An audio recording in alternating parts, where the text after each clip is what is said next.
don't even know what's wrong with me. You think I'm... Well then talk, Samantha. Tell us what's wrong. Fine!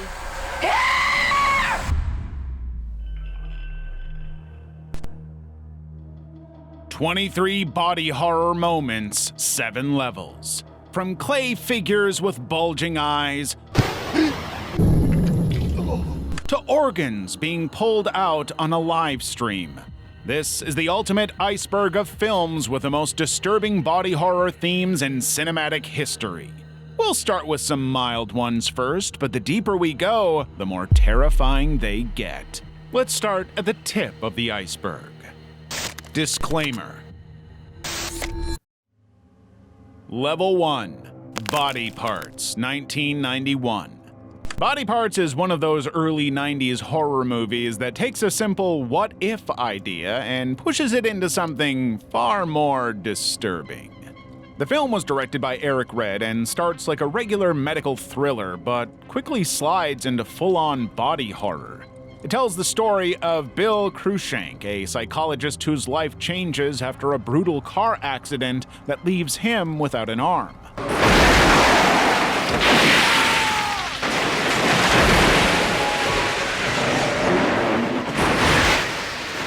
Science comes to the rescue, and an experimental transplant surgery gives him a new limb. At first, it feels like a miracle, but not everything is what it seems. The arm belonged to a recently executed criminal, Charlie, and Bill soon finds himself haunted by violent dreams and impulses he can't control. As the movie unfolds, Bill learns he isn't alone. There were others who had received different body parts from the same donor. One got his legs, another received the remaining arm, and instead of starting fresh, each of them ended up carrying violent echoes of the criminal's past. But that's only the tip of the plot. The actual twist is the fact that the donor himself isn't gone. You and all your bullshit! I want this f***ing arm off! His head was transplanted to another body, and now he has taken over that body to reclaim his organs. Just to keep any confusion at bay, head transplants are still not medically possible in the real world. Now, Bill isn't just battling an alien arm, he's also being hunted by the actual owner. What follows is a disturbing fight of body parts. The film really doubles down on body horror by throwing scientific logic out the window. As Charlie manages to take back his legs and arm from the other donors, Bill is the only one left with his arm.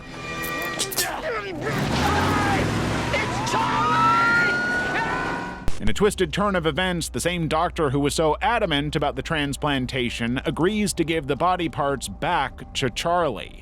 Bill is knocked unconscious on an operating table as the doctor prepares to cut the limb with a circular saw. However, he wakes up in the nick of time and, in a fit of defense, ends the vile doctor's life along with Charlie and his body parts. Except the arm, of course. It didn't make sense then, and it still doesn't now, but that sheer madness is what makes Body Parts one of the strangest experiments of the 90s. Bloody Muscle Bodybuilder in Hell, 1995. Some horror films want to scare you, others want to disturb you, but this one wants to shock you and make you laugh at the same time. Bloody Muscle Bodybuilder in Hell is a short Japanese horror movie that has been called the Japanese Evil Dead, and once you see it, you'll understand why. The story starts off as pretty basic. Shinji, a bodybuilder, agrees to help his journalist girlfriend Mika, who wants to explore a creepy house. They bring along a psychic to check it out, but once inside, the ghost of a woman shows up. She takes over the psychic's body, traps them inside, and the house becomes a blood-filled prison. From there, the only way out is through a fight with the dead. Now, here's where things get wild. The movie is full of body horror, but not in the polished Hollywood way. The effects are cheap, sticky, and strange. Arms bend the wrong way, heads roll across the floor while they're still talking, and blood sprays in thick, gooey bursts. Sometimes the film cuts to stop motion with clay-like faces melting or eyes bulging. Everything looks rough, but that's what makes it effective. And just when you think you've seen it all, Shinji rips off his shirt for an impromptu modeling session. Then he uses his muscles, his weights, and even his chest expander as weapons. It's like a gym session crossed with a climactic haunted house battle. That mix of sweat, ghosts, and slapstick gore is exactly what keeps people watching. 地獄で会おうぜ。ベイビー。 Critics say it makes no sense, but fans love it anyway. It sat unseen for years before finally being released and somehow found a cult following. It's clear that people don't watch it for the story, they watch it for the chaos. It feels like one guy poured his whole heart into making a crazy horror dream feel real. Level 2. The Wax Mask, 1997. The two prodigies of the Italian horror genre, Lucio Fulci and Dario Argento, came together for the creation of the Wax Mask. At that time, Lucio was undergoing several health problems, so Dario thought bringing him back to work might help him recover. However, Lucio passed away during pre-production, and Sergio Stivoletti took his place to complete the project with his own touch of strong visual effects. The story begins in Paris in 1900, where a masked figure with a claw-like hand attacks a family. The only survivor of the attack is a girl named Sonia. Years later in Rome, a new wax museum opens, with displays so realistic that they draw both fascination and unease. Sonia, now an adult, starts working there and forms a bond with Andrea, a reporter curious about the museum's history. Soon, people mysteriously start disappearing, and the number of lifelike wax figures starts increasing.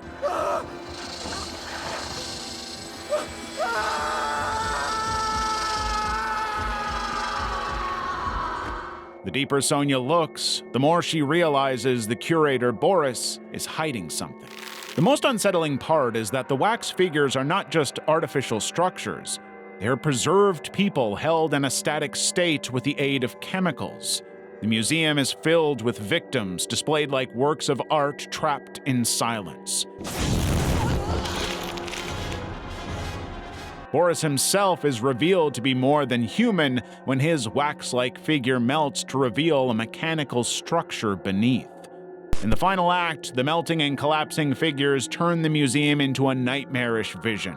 There's no line left between human, wax, and machine. When Wax Mask was released in Italy, it received mostly mixed but also some positive reviews. For many, it held a special place as Lucio's last contribution to the genre. Even so, it didn't do well in theaters and never became a big hit. The Rejuvenator, 1988. In each era, people have always wanted to look young, be the most beautiful, and be the fittest. But sometimes it turns into an obsession. Brian Thomas Jones' 80s horror movie, The Rejuvenator, explores that very obsession with such grimy detail that it almost feels too real. It starts with Ruth Warren, a once famous actress whose career is fading in her later years. She's desperately trying to stay in the spotlight, so she funds the experiments of Dr. Gregory Ashton, a scientist searching for a formula that can turn back time. At first, the treatment works and restores Ruth's youthful glow. She rebrands herself as Elizabeth and seems ready to reclaim her old life. I'd say the procedure was rather successful, wouldn't you? It is. You are the genius you claim to be. My money was well spent. But this new youth comes with a heavy price. The serum is unstable, and to keep working, it requires unusual ingredients from the recently deceased. As Ruth's need for the serum grows, so does her dependence on grim methods to survive. Well, isn't there some other way to get the serum? But I was able to extract 10-fold more serum from the brain of a living rat than I was from a dead one. I had to the rat donors in order to get the serum. The experiment was also not complete yet, so Ruth ends up getting major side effects. If she's not given the serum, her skin softens, sags, and slips in unnatural ways, almost like melting candle wax. Her once perfect features swell and tighten unevenly. I'm afraid we may have terminated the serum treatments too soon. I warned you about the risks, Elizabeth. In one haunting scene, she loses control in public, lashing out as her body betrays her. In the end, makeup effects take her transformation to its breaking point. Her form buckles and droops with layers of prosthetics that make her look caught between human and something entirely different. The film was released in 1988 and ran in theaters for a very short period. But it is still available in video versions, and you should definitely consider watching it before your next Botox session. Bloody Hell 2020. Bloody Hell is a 2020 horror comedy that balances psychological trauma with humor. The story follows Rex Cohen, a U.S. Army veteran who's trying to escape his troubled past. After being involved in a bank robbery that went terribly wrong, Rex decides to leave America and move to Finland. So where to next? Finland. An all-new adventure in a foreign land. No baggage, nobody knowing what the f*** I am. Sounds like paradise. But instead of finding peace, he's captured by a strange family with very disturbing habits. Rex wakes up in their basement and realizes that they plan to use him as food for their monstrous child. He was born a monster, with a taste for only one thing. They tried alternatives, and for a while it seemed to work. Are you saying that I'm lunch? From there, the movie becomes a fight for survival as Rex uses his veteran instincts to figure a way out. He even holds conversations with a version of himself to stay calm. That back and forth adds a humorous touch and balances out the intense situations. Nevertheless, the body horror is still there. Details of Rex's injuries are so carefully curated that they make the audience feel his pain. The family itself feels less like people and more like predators, with Otto being the most dangerous of all. In the end, Aaliyah, the only sane member of the family, helps Rex destroy her twisted family and they escape together. I've seen so many die. I have dreams to heal, not destroy. Tell you what, if we get out of here, I'll tell you the whole story over dinner. When the film came out, it got mostly positive reviews. Audiences liked the mix of humor with horror. And even though the plot itself was quite gruesome, some felt that the comedy made it less scary. And if twisted minds like these interest you, do hit that subscribe button, because you're not ready for the level of mania coming up next. Level 3. Bleeders, 1997. Bleeders, also Hemoglobin, is a Canadian horror film based on H.P. Lovecraft's short story, The Lurking Fear. This Peter Svadak creation mixes gothic creepiness with shocking family secrets to make a strange hybrid of B-movie thrills and old-world horror.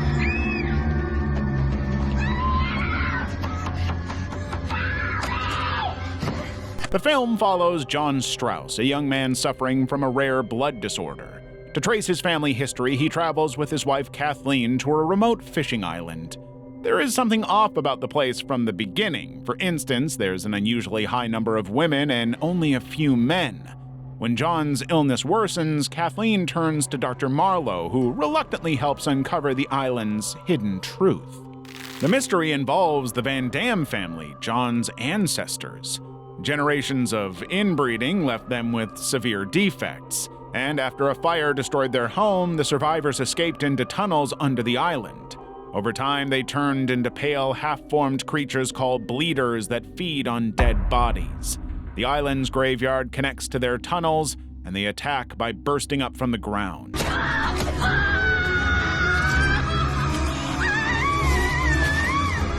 Visually, the movie leans heavily into the disturbing transformation. The bleeders are shown with sagging skin, twisted limbs, and deformed faces. One scene shows Kathleen being dragged into the tunnels by a shrieking figure with slimy hands. But the most striking part is John's own transformation. His cravings begin to push him towards consuming preserved remains. The waxy flesh close-ups are downright revolting.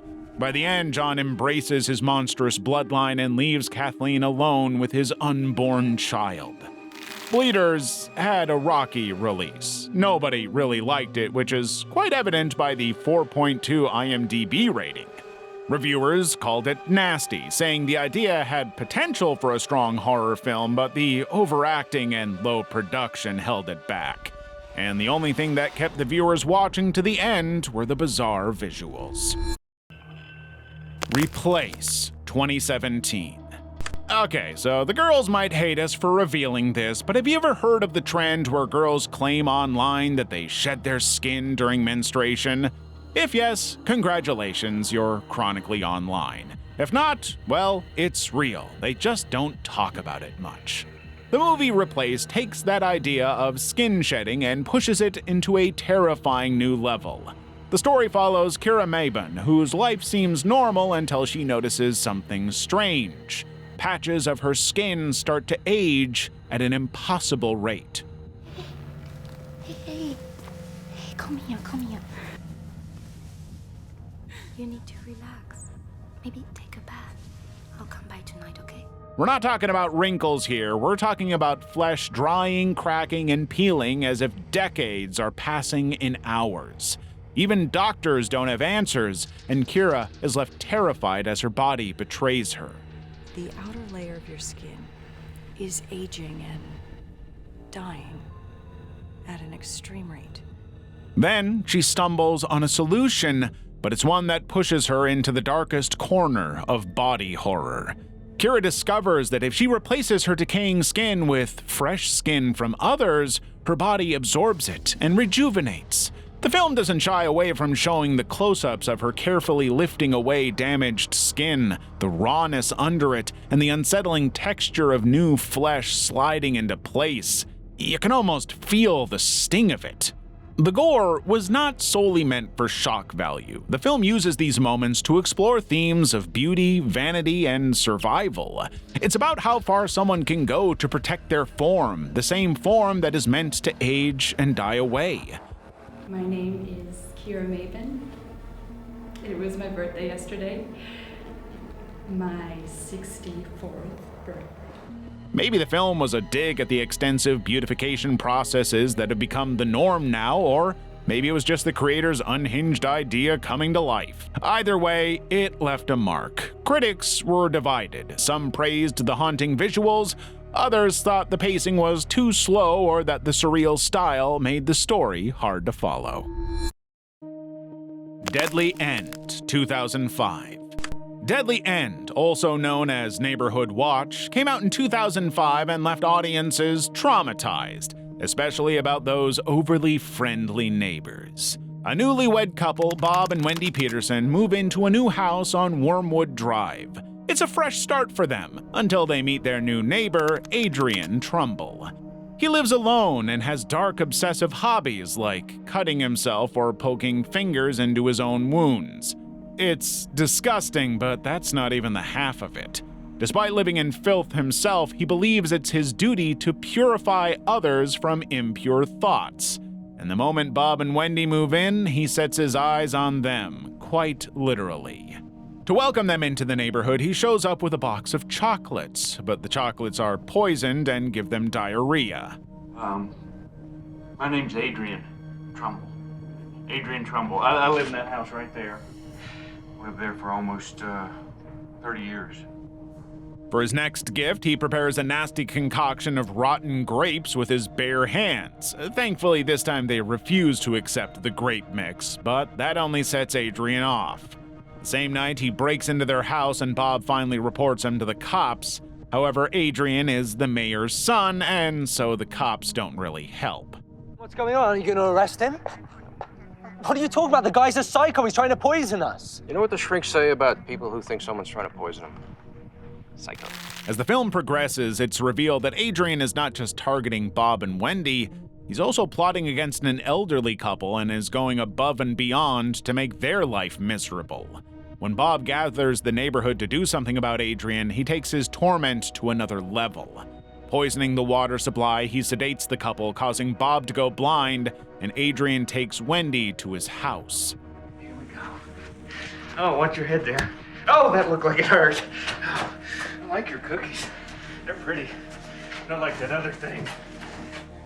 There he tries to purify her by taking out her organs but the old man breaks in and turns the tables.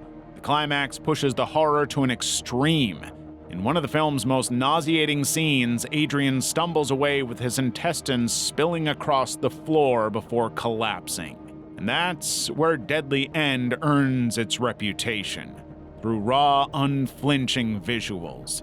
It forces you to watch the human body turned inside out. Beneath all the gore, the movie reminds us that sometimes the scariest monsters could be living right next door. Slices of Life, 2010. Slices of Life is an independent horror anthology directed by Anthony G. Summer that explores how even common aspects of everyday life can spiral into nightmares. The film follows a wraparound story in which a woman named Mira wakes up outside a rundown motel with no memories of who she is.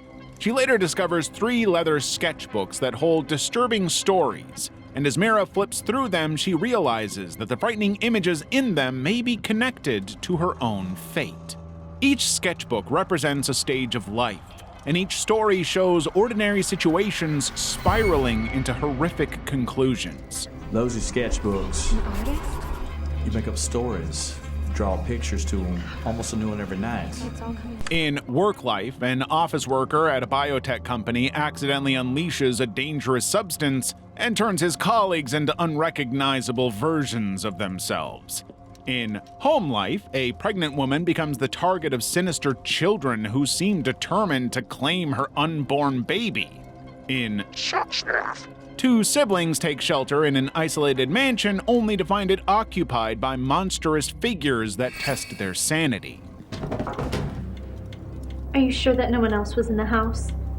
Pretty sure. As Mira continues to study the sketchbooks, she begins to suspect that these horrors are not just stories, but glimpses of her own identity, causing her reality to collapse. What's going on here? I didn't draw these pictures. Of course you drew them, dear. We drew them. I drew them. And you are me. The film uses the human body as the main site of fear and change. Characters endure transformations, wounds, and grotesque physical states that are shown with unflinching detail. Every skin tear, parasitic intrusion, and twisted form leaves a lasting impression on the viewers. The effects are so raw and gritty that they unsettle more than they entertain. Slices of Life was first screened at the 2010 Horror Society Film Festival in Chicago. It aimed to make a mark within the underground horror circles, but the uneven pacing and rough execution ultimately lessened its impact. Level 4, Contracted, 2013. Contracted is a 2013 independent horror film written and directed by Eric England. Unlike fast-paced monster stories, this one takes its time, showing horror through small, personal changes that slowly spiral out of control. The film follows Samantha, a young woman dealing with struggles in her personal life. After a troubling encounter at a party, she begins to feel unwell. At first, symptoms are mild: a rash, bloodshot eyes, and fatigue. She brushes them off as stress or lack of sleep, but as days pass, her health rapidly declines. Doctors offer no real answers, and her friends and family misinterpret what's happening to her. Well, your ear canals appear to be getting infected. That could be a head cold getting worse. But that would not explain the bleeding. Samantha's condition shows itself in slow, painful stages where her skin loses color and begins to peel. Her hair thins out, and even her teeth weaken. Everyday small actions like brushing her hair or eating suddenly turn into moments of shock as her body deteriorates in front of her. In one particularly grotesque scene, her nails darken and separate from the nail bed, leaving her hands looking unnatural and frail. Each change is small at first, but together they build into a portrait of complete decay. In a way, the movie shows us what usually happens to the body after death, except here the subject is still above the ground and alive to witness every stage of that change. The real treatment will happen once I can identify what this is. Do not come into contact with anyone until we can determine what it is we're dealing with. The way others treat her only adds to the unease. Some accuse her of carelessness, while others assume she's hiding some bad habits, and almost no one offers real help. The isolation, along with her physical unraveling, leaves her ashamed of what she has become. Then, that shame turns into rage and she starts harming everyone around her. You don't even know what's wrong with me. You think I'm a... Well, then talk, Samantha. Tell us what's wrong. Fine. It's intense, and the visuals are utterly revolting. The movie leaves you with an unsettling sense that your own body can turn against you anytime.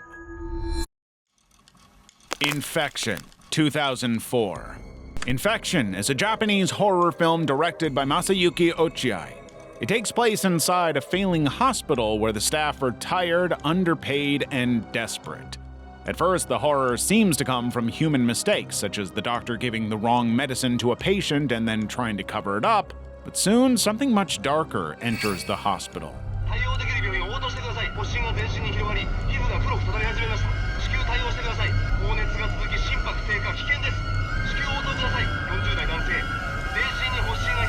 A mysterious patient with an unexplained disease is brought in, and from that moment on, it's pure chaos.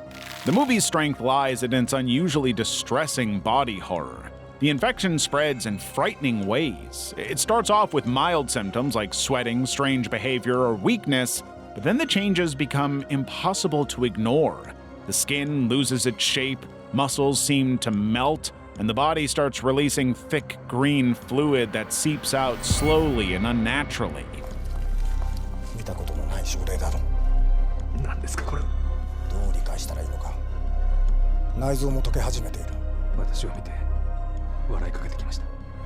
Watching it, you can almost feel the sickness crawling under your own skin. The breakdown of the human body is shown step by step in detail. Each stage of the illness feels more grotesque than the last. It turns what was once a living, breathing person into something entirely unrecognizable. The hospital itself adds to the horror. Dark hallways, peeling paint, and buzzing lights make it seem as if the illness is taking over the building as well. In a way, it becomes another body that is decaying from the inside. どの医学書を開いたってこんな形状に溶けて歪んだ患者は載っていない。この病原体の実態を少しでも把握してから公表すれば、我々は新しいウイルスの発見者となり、このウイルスに私たちの名前がつく。And when you're fully immersed in the gore, it's revealed that it was all just the hallucination of a doctor. There was no infection or white eyes or green goo. It all existed in his mind, and we were just a part of his nightmarish dream. Septic Man, 2013. Directed by Jesse Thomas Cook and written by Tony Burgess, Septic Man is a 2013 Canadian horror film. It is best known for its grimy details and focus on eerie body transformations. The story follows Jack, a sewage worker who takes on the task of investigating a sudden water crisis in his small hometown. While his pregnant wife Shelley leaves with the rest of the townspeople, Jack stays behind to solve the problem. His search leads him to an old treatment plant where he accidentally falls into a massive underground tank. This has got to be the place. No. Hey! Somebody! Hey! There, he finds even bigger problems. Two criminals, Lord Auk and his brother Giant, hide human remains in the septic tank.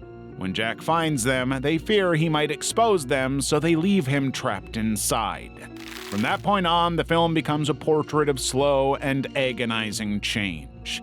The toxic environment starts affecting Jack. His skin goes pale, his features warp, and his body begins to harden until he no longer resembles the man he once was. Hey! I'm down here, you mother... I'm still alive! That all you got? And since there's no one in town, no one comes to his rescue. He eventually embraces the grotesque transformation and the new name that comes with it, Septic Man. The visuals focus on damp walls, suffocating spaces, and the creeping sense that Jack is dissolving into his surroundings. They are hard to watch, yet harder to look away from. Jack, please talk to me. I am home. Jack is home! Get out of here! Get out of my house! Septic Man premiered at Fantastic Fest in 2013, where Jason David Brown's performance as the Septic Man earned him the award for Best Actor in the Horror Features category. Critics' response, however, was sharply divided. Some admired its strange creativity, while many dismissed it as disgusting and lacking any depth. Things, 1989. Few films have been called both the worst film ever made and a must-see cult classic. And Things wears that title proudly. It's a Canadian horror film directed by Andrew Jordan. The story begins with an infertile man who is desperate to fix his issue. He eventually forces his wife to go through a risky medical experiment just so they could have a baby. I brought you some of these to help you ease the pain. Thanks, I hope they work. I feel like I'm gonna die. But instead of solving their problem, the experiment takes a terrible turn. His wife doesn't give birth to a healthy child, but rather terrifying, unnatural creatures.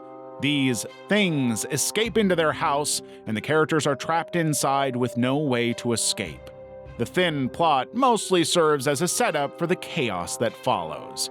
But it's the body horror where things escalate. The scenes of birth and transformation are not subtle. It shows strange beings delivered in ways that are deeply uncomfortable to watch. The creatures are slimy with sharp little teeth and strange inhuman features. They crawl, drool, and attack in sudden bursts. The effects are cheaply made with rubber and fake blood, but the messy look actually makes the scenes feel even more grotesque. When it comes to reviews, Things didn't impress critics or audiences. The acting is stiff, the script is awkward, and the story feels disconnected. Yet, despite it all, or maybe because of it, the film has found a cult following. Some horror fans enjoy it for its sheer weirdness, and other creators see it as a guide of what not to do when making horror films. Rot, 1999. Rot is a low-budget horror film directed by Marcus Koch. It belongs to the shot-on-video horror tradition, which means it looks rough, but that roughness is part of what defines its character. The story follows Sarah, a young woman whose reckless curiosity leads her into contact with a mysterious infection from a corpse. This infection slowly begins to consume her from the inside, causing alarming physical changes. The horror. I feel so sick. What have I done? Why'd I have to do it again? Her friend Muzzy unintentionally becomes entangled in the situation, and once both of them realize they are going to inevitably rot, they set out on a violent rampage. The film explores themes of nihilism and moral decay. Amidst the chaos, the duo is confronted by the FBI and a scientist, Dr. Robert Olsden, who is connected to the source of the infection. They fired me for practicing unconventional government. What does the government know? Rather than a traditional narrative of an outbreak leading to the cure, Rot's plot depends more on the consequences of unchecked obsession and exposure to dangerous forces. However, the film's impact mostly comes from its visual details. The physical effects of the infection are shown in deeply unsettling yet euphemistic ways. Characters' skin becomes damaged, bodies weaken and lose their natural form, and wounds are shown in ways that emphasize decay. Rot was released straight to video in 1999. It never made a theatrical appearance, but became well known among fans of extreme underground horror. As for the critics, it was the usual debate of how the film did a good job with DIY boldness, and how it did a bad job with messy storytelling, poor production quality, and graphic content. Level 5. Tomie Unlimited, 2011. Why is it that many believe that death has no meaning? Tomie Unlimited takes this unsettling question and shapes it into a horror tale where beauty, envy, and grotesque rebirth twist together.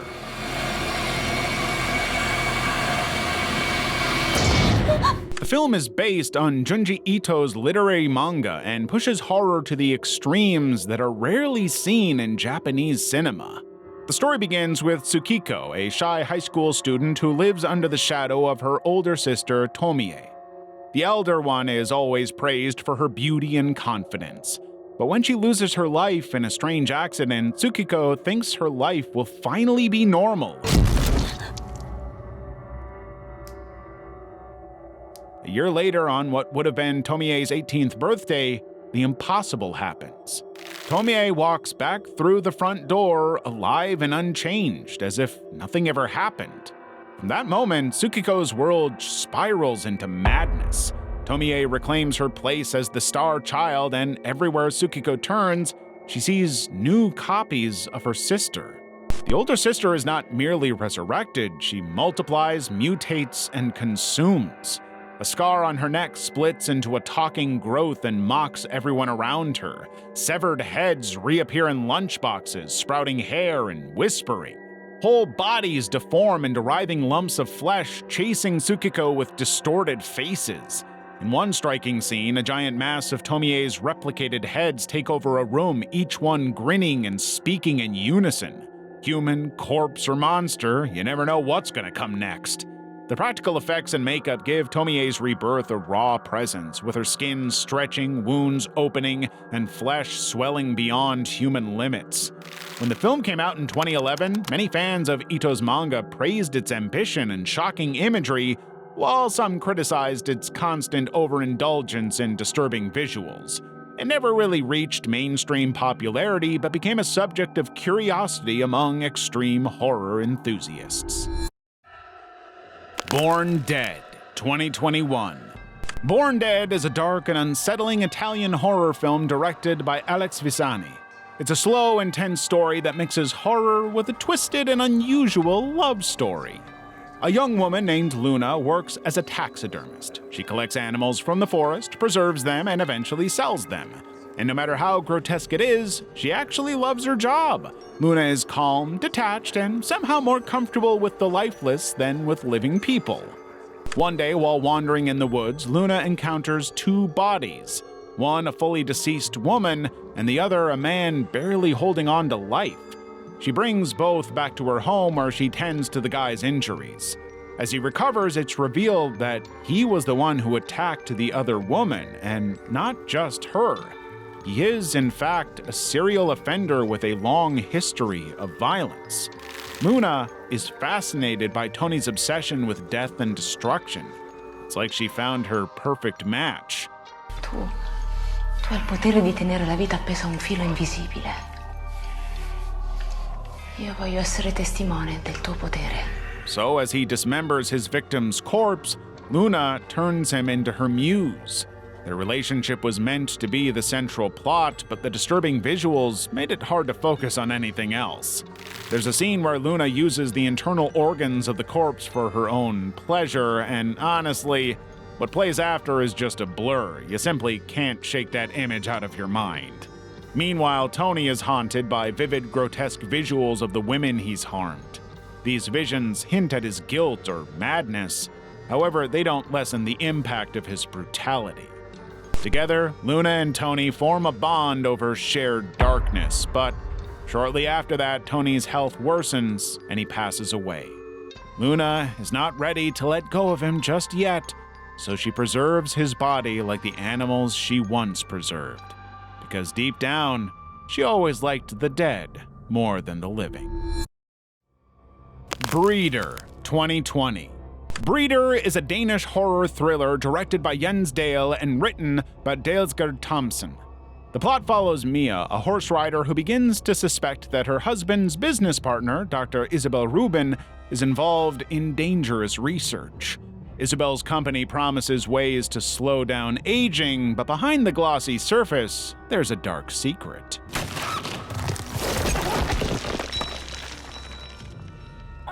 Young women are taken against their will and kept in a hidden facility where they're subjected to unethical treatments in the name of science.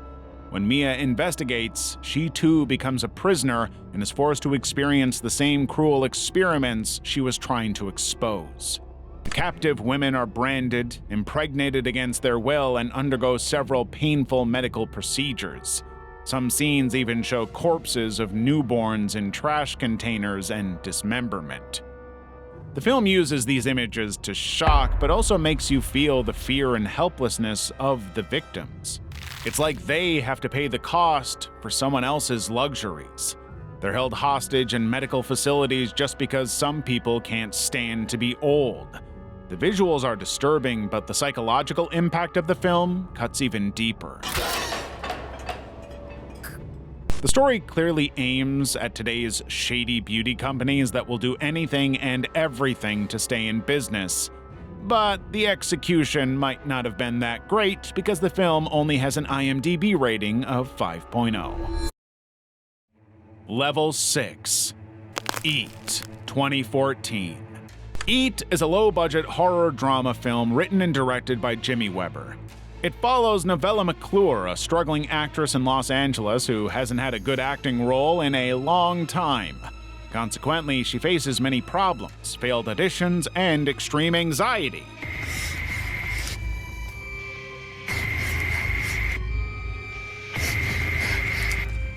As stress builds, she develops a disturbing compulsion and begins consuming parts of herself. The plot centers on how Novella tries to keep this habit hidden from her landlord, Isha, and her friend Candace.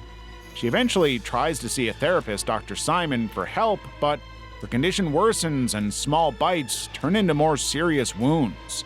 Over time, her body and mind begin to unravel, and she struggles with both shame and the physical pain of her condition. The visuals make the audience part of what she's going through. The bitten skin wounds and damage all feel too real. In the end, there's a clip where she opens up her chest to touch her own heart. The extremely graphic detail of the scene turns what could have been a tense thriller into pure body horror. When Eat was released, it was a treat for the creepy horror fans. They were thrilled by the special effects and how bravely the film shows psychological horror. But some critics believed the acting and the story could have been a lot better with an appropriate budget. Feed, 2005. Feed's entire plot can be fit into 2 words: destructive desire. It was directed by Brett Leonard, and Brett took the theme a little too seriously. The story begins with Philip Jackson, a cybercrime investigator who's pushed into a case where a man consensually allowed his lover to disfigure him. While still in shock from the haunting details, the investigator further uncovers a website. It's run by Michael Carter, who streams women being force-fed until they reach dangerous levels of weight gain. If it's a softcore or membership site, why would he set up a VPN? Why would he put up so many different layers? It could be he these women. Is it a crime to feed someone? It's a crime to starve someone. These women are kept hidden away, loved in a twisted manner, and their progress is watched by paying online viewers. Phil tracks down one of the captives, Deidre, who is trapped in Michael's rundown house. There, he also finds the decaying remains of another victim, Lucy, showing the inevitable horrific fate of Michael's victims.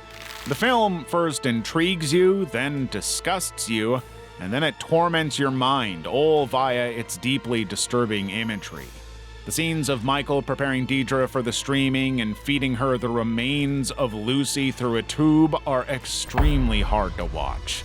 In the middle of all this, it's revealed that Michael got his obsession with obese women from his mother, who was also very overweight and needed to be fed all the time. I gave my women too many calories and made them fat. Come to think of it, they were always fat, but I happen to love that about them. Then there's Deidre. She doesn't even realize how much she's being exploited in the name of love.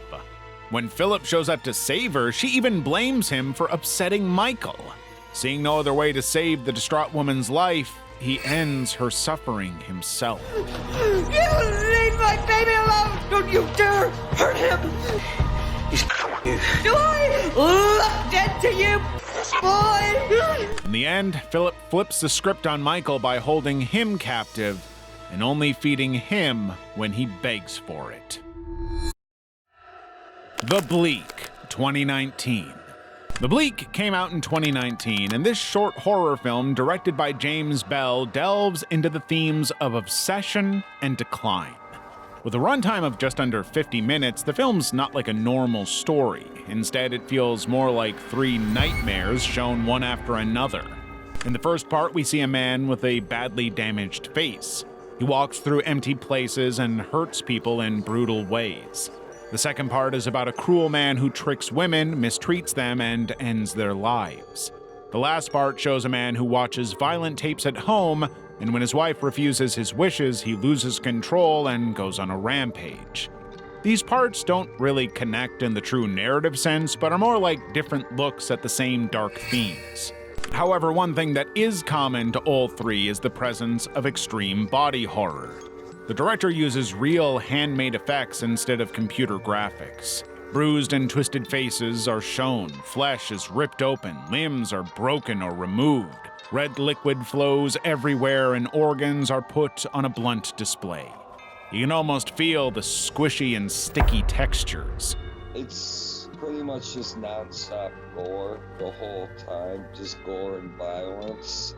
You won't be comfortable the whole time watching the film. Because of its extreme nature, The Bleak was never cleared for release in theaters. It found its audience among indie gore fans and underground horror clubs. Many people agreed that the practical effects were impressive, especially for a low-budget film. Level 7. Erotic. 2018. Most of the films we've talked about till now belong to underground horror. They're known for pushing limits. But Domitiano Cristofaro's Erotic goes even further. The film explores isolation and the human desire to control what cannot be controlled, life and death. It runs just over an hour, but manages to leave a lasting impression on anyone who dares to sit through it. The story follows a man simply called the Madman. He lives alone, lost in a world where death fascinates him more than life. This might sound similar to Born Dead, but wait till you hear what this madman actually does. Our consuming lust was to experience their bodies.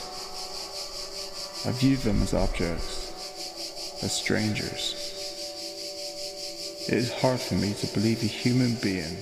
His actions are strongly influenced by Egyptian rituals as he captures victims and turns them into objects of worship and desire.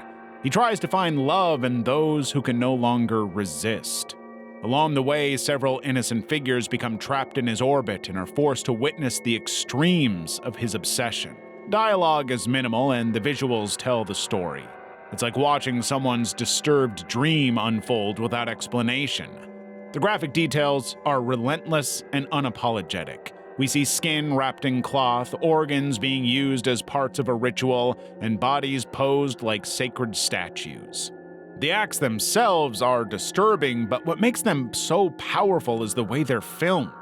Instead of fast cuts, the camera lingers and forces the audience to take in every unsettling detail. The film was not entertaining in the slightest, but perhaps that was the point. It was never meant to please anyone. It was meant to provoke and stick in the mind long after the screen goes dark. Fallacies. Fallacies is another anthology horror film released in 2024.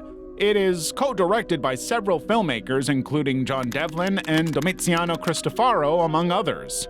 From the start, it makes its intentions very clear. It is here to shock, disturb, and challenge the limits of horror.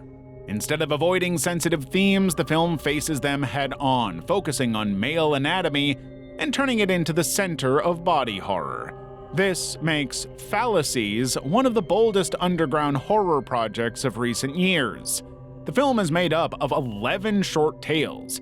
There isn't a wraparound plot to connect the short stories, so each segment explores a different nightmare. In one story, a man undergoes a painful transformation. In another, cruelty and obsession drive the violence. Across the anthology, the male body is treated as both fragile and monstrous, something that can be deformed in any way. The lack of connection between the stories may make it feel a little uneven, but it also gives it a feeling of flipping through an intense collection of creepypastas. But what really defines Fallacies is its tendency to push limits. The film does not hold back when showing damage, fluids, and dismemberment. The graphic detail includes needles piercing skin, blades cutting, and skin tearing in gruesome ways. And the effects are so real that the audience cannot easily brush them off as fake. It's like a test of how much the viewer can handle before they either turn it off or recoil in pure disgust. The film's release drew a lot of attention in underground horror communities. For fans of extreme cinema, Fallacies was exciting because it broke a major taboo by focusing on male anatomy in ways that no movie ever dares. Reviewers called it a gutsy move, while some thought it would have been better with a connecting thread. Septic. Septic came out in 2022, and it's a film you endure rather than simply watch. Directed by Brian Pollin and produced by Morbid Vision Films, it doesn't shy away from showing the ugliest sides of desperation and cruelty. For fans of extreme cinema, it offers exactly what they're looking for. The plot begins with a young couple who want to have a child, but despite all their efforts, they can't conceive. Their search for a solution leads them to Thomas Forsberg, who introduces them to an unusual fertility procedure. To make it possible, they must step into the world of the dark web, where pain brings money. Thomas arranges for a surgeon, Dr. Wu, to perform the operation. What follows is a twisted chain of surgeries, live streams, and human experiments, all done under the watchful eyes of an unseen audience. Guess what? I'm pregnant. So, fortunately, that means you're no longer needed. The body horror is relentless. The film opens with a brutal live-streamed attack and sets the stage for what's to come. Later, the fertility procedure involves graphic cutting, removal of organs, and grotesque transplant imagery.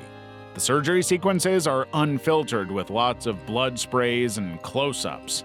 Brian doesn't hesitate to add a touch of enslavement and bodily violations throughout the side stories. Unlike his past works, which were mostly filled with monsters, Septic shows that human cruelty alone is terrifying enough. The film took 5 years to make, and when it came out, it quickly grabbed the attention of horror enthusiasts. The gore was described as one of the most realistic in Brian's career, and the movie itself stands as Brian's most daring work. And that was it for today's video. Hope you enjoyed the discomfort, because that, after all, was what you came for. And if your mind hasn't had enough, why don't you check out this iceberg on the most disturbing banned Asian movies?